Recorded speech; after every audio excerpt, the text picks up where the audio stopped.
चलिए 10 क्वेश्चन है सिंधु घाटी सभ्यता से, ऑप्शन के साथ आप लोग देखते हुए जाएंगे और आंसर मिला लीजिएगा। लोथल कहाँ स्थित है?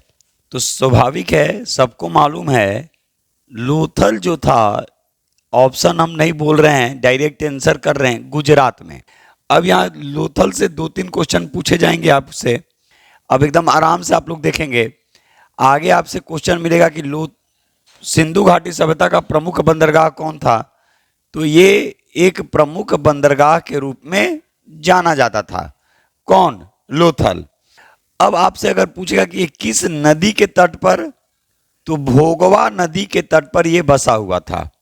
स्वतंत्रता प्राप्ति के बाद, ये याद रखिएगा, स्वतंत्रता प्राप्ति के बाद अगर सर्वाधिक खुदाई पूछेगा कि सर्वाधिक खुदाई कहाँ हुई, तो ये हुई लोथल में।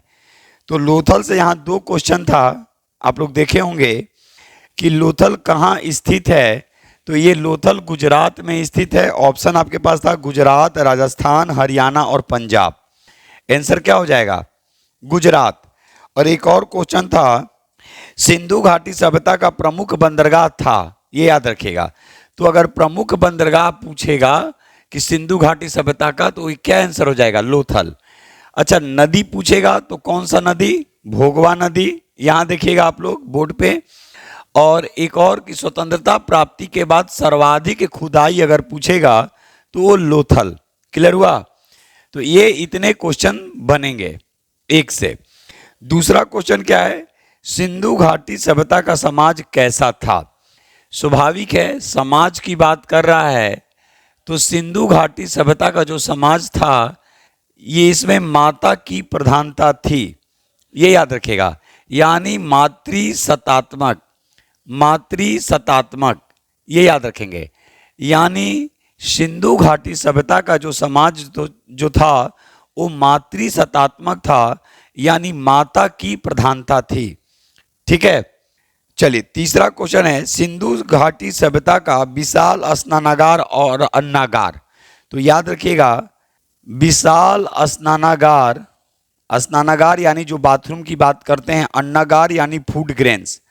अन्नागार ये एक ही जगह से प्राप्त हुए थे, ये था मोहनजोदड़ो, ये था मोहनजोदड़ो, ये याद रखेंगे। यानी सिंधु घाटी सभ्यता में 2 ऐसे अवशेष थे, अन्नागार और स्नानागार। अन्नागार और स्नानागार ये दोनों एक ही जगह से मिले, वो था मोहनजोदड़ो। क्लियर हुआ? कोई दिक्कत है? चलिए अगला क्वेश्चन क्या था? सिंधु घाटी के लोग पूजा करते थे। ऑप्शन था पशुपति, इंद्र, वरुण या विष्णु।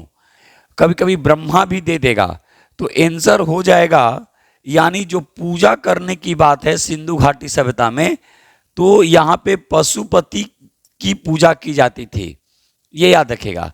पशुपति की पूजा की जाती थी, यानी पशुपति जो थे वो प्रमुख देवता के रूप में जाने जाते थे। यानी सिंधु घाटी सभ्यता के लोग पशुपति की पूजा करते थे, न कि इंद्र, वरुण, ब्रह्मा और विष्णु की। किसकी पूजा करते थे? और कुबड़ वाला सांड जो होता था, ये याद रखिएगा, एक पवित्र पशु के रूप में जाना जाता था, या एक श्रृंगी सांड, ये याद रखिएगा, या एक श्रृंगी बैल। ठीक है, ये भी क्वेश्चन आपसे पूछे जाते हैं।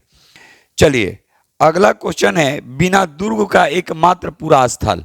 बिना दुर्ग का कहने का मतलब है बिना दुर्ग का। तो बिना दुर्ग यानी दुर्ग का मतलब बिना दुर्ग, दुर्ग यानी किला। तो किला था ही नहीं, कहाँ? चनहुदड़ो में, ये याद रखेगा। यानी बिना दुर्ग का एकमात्र जो किला जो था, दुर्ग का मतलब ये होता है किला, घेराबंदी। जैसे आज हम लोग घर के बाहर बाउंड्री देते हैं ना सुरक्षा के लिए, तो वहां भी यही चीज था कि सुरक्षा के लिए सभी पूरा स्थलों पर जो स्थल थे, कालीबंगा, मोहनजोदड़ो, हड़प्पा, ठीक है, लोथल, सभी जगह तो दुर्ग थे, यानी किले से घिरा हुआ था। लेकिन एकमात्र दुर्ग जो था वो था चनहुदड़ो, जो बिना दुर्ग या किला का माना गया। क्लियर हुआ ये क्वेश्चन? आगे, जूते हुए खेत के साक्ष्य, याद रखेगा। जूते हुए खेत की साक्ष अगर पूछेगा तो ये है कालीबंगा। जूते हुए खेत के साक्ष, तो ये है कालीबंगन या कालीबंगा। अब एक क्वेश्चन और याद रखिएगा यहाँ पे, कालीबंगा जो था वो सिंधु घाटी सभ्यता के रूप में देखा जाता है कि तीसरी राजधानी के रूप में जाना जाता था, क्योंकि सिंधु घाटी सभ्यता की जुड़वा राजधानी पिंगट महोदय ने हड़प्पा और मोहनजोदड़ो को बताया है, ये याद रखिएगा। यानी सिंधु घाटी सभ्यता की जुड़वा जो राजधानी जो बताया गया वो पिंगट महोदय के द्वारा जो बताया गया सिंधु ये हड़प्पा और मोहनजोदड़ो को। लेकिन अगर इसकी तीसरी राजधानी पूछा जाए तो ये था कालीबंगन, और कालीबंगन से ही पहली बार जूते हुए खेत के साक्ष्य मिले हैं। एक क्वेश्चन और आपसे यहाँ पे पूछेगा कालीबंगन से, याद रखिएगा कि इसका अर्थ क्या होता है, कालीबंगन का अर्थ क्या होता है या कालीबंगा का अर्थ क्या होता है, तो काले रंग की चूड़ी, ये याद रखेंगे। क्लियर हुआ? चलिए अगले क्वेश्चन पे बात करते हैं, सिंधु घाटी सभ्यता की प्रमुख पहचान क्या थी। तो देखेंगे सिंधु घाटी सभ्यता की जो प्रमुख पहचान जो थी वो न धर्म था, न दर्शन था, न एक और ऑप्शन क्या है, सुंदर मूर्तियां थी, ये कुछ नहीं था, ये याद रखिएगा। उसका मात्र एक पहचान था, नगर नियोजन।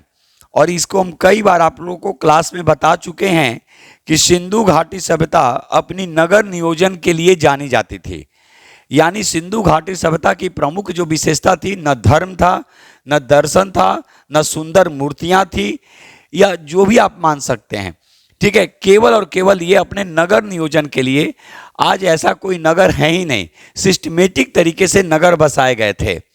ठीक है, आप नाला का बात कर लीजिए, नलियों की बात कर लीजिए, जो घर जो बनते थे वो ग्रिड पद्धति उसमें आजमाए जाते थे, तो ये नगर नियोजन के लिए जानी जाती थी।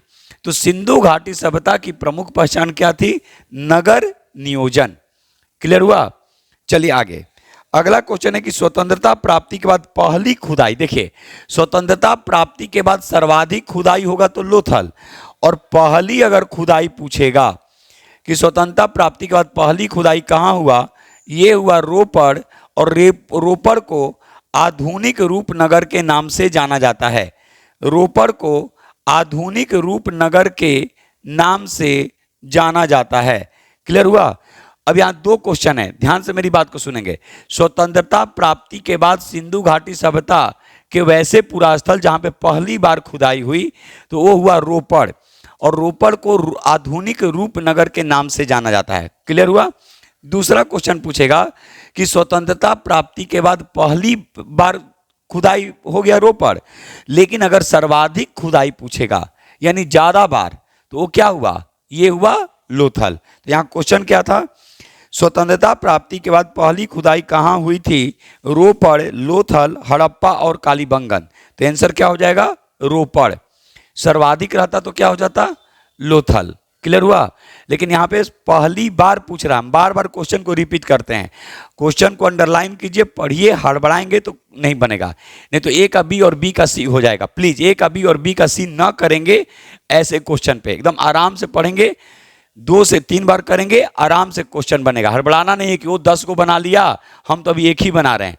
हो सकता है कि वो 10 हड़बड़ा के बनाया, 8 गलत है, आप जो बना रहे हैं वो पूरी तरह से सही बना रहे हैं। तो अंडरलाइन करके क्वेश्चन पढ़ना है, आराम से सॉल्व करना है। क्लियर हुआ? और देखिए कितना सट ऑप्शन दोनों नजदीक दे दिया, रोपड़ भी दे दिया, लोथल भी दे दिया, और कंफ्यूज कर जाते हैं। तो सर्वाधिक अगर पूछेगा तो लोथल, पहली बार पूछेगा तो रोपड़। क्लियर हुआ? हड़प्पा सभ्यता की खोज किस वर्ष हुई, तो 1921-22, ये याद रखिएगा, 1921 ही देता है। हड़प्पा सभ्यता की जो खोज हुई थी ये 1921 में हुई थी। क्लियर? और अंतिम जो क्वेश्चन था हड़प्पा सभ्यता से कि सिंधु घाटी सभ्यता के प्रमुख बंदरगाह कौन था, तो ये था लोथल। तो क्लास 12 के लिए या 11th वाले के लिए अब सोचना नहीं है, कंपटीशन तो ठीक है, कंपटीशन वाले को अगर देखना होगा तो ये सब क्वेश्चन देखेंगे, क्योंकि ऐसा थोड़े कि कंपटीशन में नहीं पूछेगा। लेकिन ये आप लोग के लिए एकदम सटीक है, इसको वर्क करेंगे, जाके घर पे एक बार फिर से जो कॉपी जो हम बनवाए हैं उसमें 1 लाइनिंग करके लिख लीजिएगा। चलिए ठीक है, अगले क्लास में फिर एक नए टॉपिक के साथ क्वेश्चन के साथ हम लोग मिलेंगे और फिर एक बार बोलेंगे, आज के आज जाके घर में इसको लिख लेना है।